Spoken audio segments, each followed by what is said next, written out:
तथागता नमोऽस्तु गौतमा। ॐ नमो तथागता नमोऽस्तु गौतमा।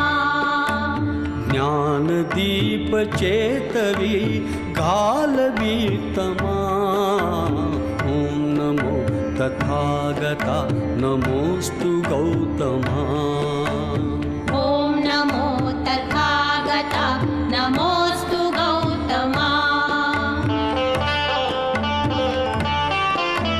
सदय हृदय अभयदान देयि तू स्वये। अंतरंग शांत करित जीवनात ये। सकल मलिन जाळण्यास भीम शक्ती दे। अखिल भुवन